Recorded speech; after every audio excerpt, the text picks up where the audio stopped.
What's the story, Morning Glory? What's the word, Hummingbird? Thank you so much for clicking on my channel and for joining me for this review of The Real Housewives of Salt Lake City, Season 3, Episode 10, High Heels in the High Seas.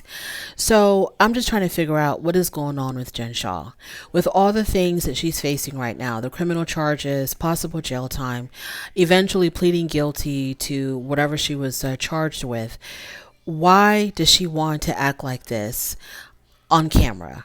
Because if I was arrested and charged and facing a criminal case, I would be on my best behavior and I would try to make sure that I present myself in the best light possible.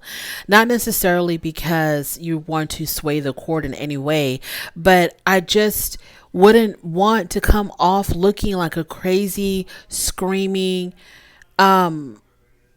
irrational person if I was dealing with serious criminal charges where my character is being questioned and analyzed and criticized and all of that, because the crime that she committed is basically a crime of dishonesty, showing how dishonest you are, what kind of a dishonest person that you are, because you lied to people, not just to any group of people. You lied to one of our most vulnerable groups of people in our society, the elderly. You wanted to manipulate them and coerce them and lie to them in convincing them to give you all of their money, and then using that money to sustain your lifestyle.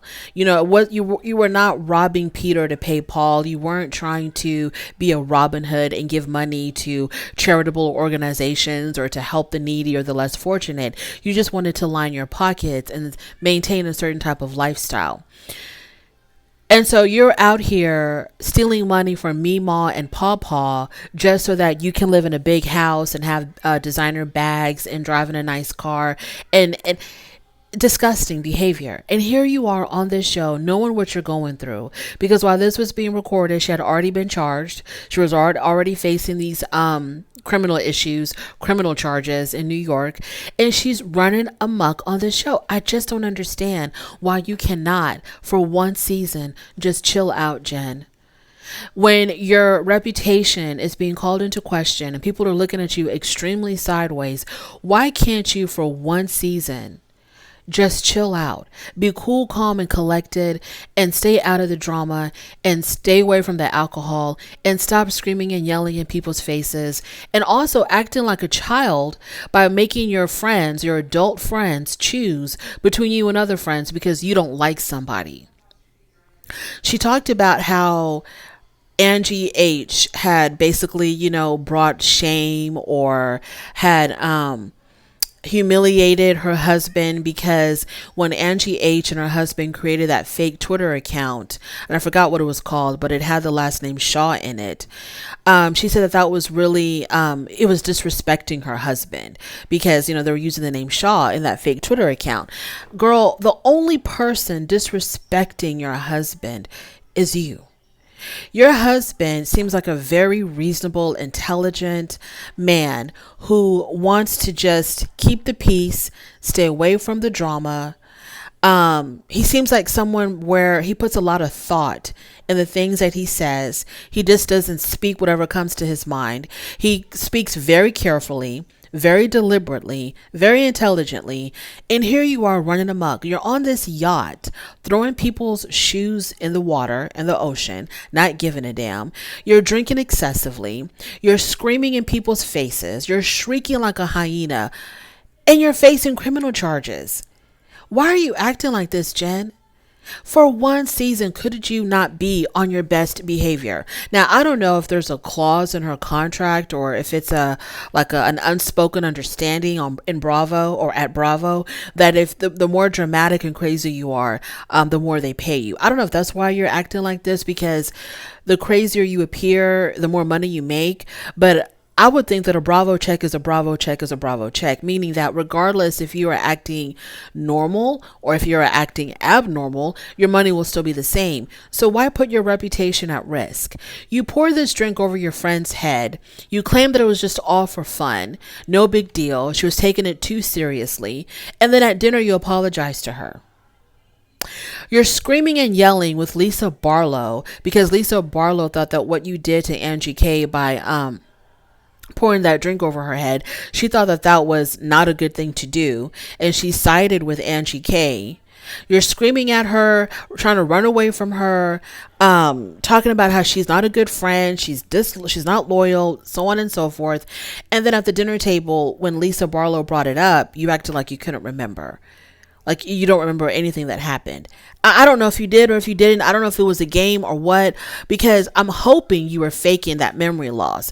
Because if you really truly did not remember how you acted just a few hours previously with Lisa Barlow, then you need to really please get your medication recalibrated or whatever they call it. Have your doctor, look at your medication and try to make some adjustments, because it just doesn't make any sense. Or were you that drunk? Maybe it wasn't the medication. Maybe you were just that drunk that you completely don't remember because you were just that drunk out of your mind.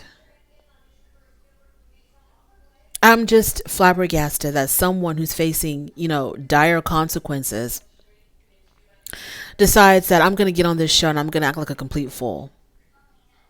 And if the problem is that you're under a lot of stress or you're under a lot of pressure, why didn't you sit this season out?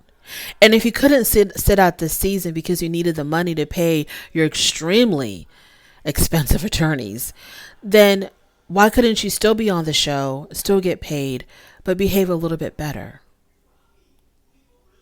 I'm just not understanding. The women on this show are just so incredibly immature. To me, the only one that makes the friends of the show are the only ones that make any kind of sense to me.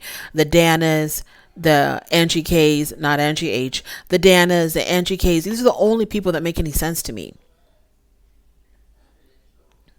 And Dana made a really good point when she was like, why is everybody so scared of Jen Shah? Why are we tiptoeing around her? Why is everybody so intimidated by her when she is clearly in the wrong? Because when Dana was talking to Heather in last week's episode about how Jen pouring that drink over Angie K's head was wrong and that someone needed to say something to her, and Heather was like, oh no, you don't go against Jen Shah. Why not? Who is she? She's not God. She doesn't write your checks. So why can't you go against Jen Shah? What is she going to do? And evidently, Heather, your friendship to Jen Shah is not that strong and it's not that important to you because you are riding the fence between Jen Shah and Angie Harrington. And you talk about Jen Shah behind her back to Angie Harrington. And when you get called out on it, all of a sudden you get really scared. You get extremely defensive and you want to appease Jen Shah. But then again, I guess you kind of did stand up to Jen because you told Jen straight up, I'm not going to choose between you and Angie H. And of course, Jen doesn't understand that because she thinks that what Angie H did to her was just absolutely like the worst thing possible by creating this fake Twitter account. And then Heather acting like she thought that the Harringtons had already apologized to Jen. Why would you think that? Anyways, I don't know. I don't know. I don't even want to get into Heather too much, but I just really wanted to concentrate on Jen Shah because I'm just amazed that someone is acting like this and they're facing real life problems. And why you want to come on a silly show like this to act even more silly, to show how immature you are. And I don't understand, like when Coach Shah watches this, does he watch this in embarrassment or does he watch this thinking to himself, well, she's got to do what she's got to do for the checks. So, it is what it is. I'm okay with it. Because Coach Shah seems like such a respectable kind of guy. If I was Coach Shah's wife, there's no way I'd be acting like that. Drinking myself to oblivion, screaming and shouting at everybody at the top of my lungs. You have children, Jen Shah. You have a son that wants to go to medical school. And this is how you want to represent your family? It's just amazing to me. All of these women are embarrassing. All of these women are absolutely embarrassing themselves. But with Jen Shah, she has so much more at stake. She has so much more at stake. If I was going through what she was going through, I would just be like, you know what? I'm going to be on my best behavior because I'm trying to convince the people that I'm not who they're accusing me to be. But Jen Shah, it seems like you're exactly what people are accusing you to be. In addition to being fraudulent and dishonest and basically a thief, you're immature, irrational, unreasonable. You're not that great of a friend. And then your insecurities, like what is wrong with someone being friends with you and also being friends with someone that you're not getting along with? What is wrong with that? Why are you so in this? Why are you so obsessed with having to control your friends and how they move? Just worry about your friendship with that person. And if you really are just like, you know what, I just can't be friends with someone who's going to side with someone who's trying to ruin me, then just don't be friends with them. Just don't be friends with Heather and just end it. Just end. I can't be friends with you, Heather. I'm not going to make you choose because that's extremely immature of me. But I just can't be friends with you. Just end it. Don't let her make the decision. You make the decision. What she's doing is hurting you. Anyway, that's my little rant on this week's episode of Salt Lake City. Thank you so much for joining me. I really do appreciate it. On your way out, please do not forget to rate the video. If you like this content, go ahead and subscribe, and I will definitely talk to you later. Bye.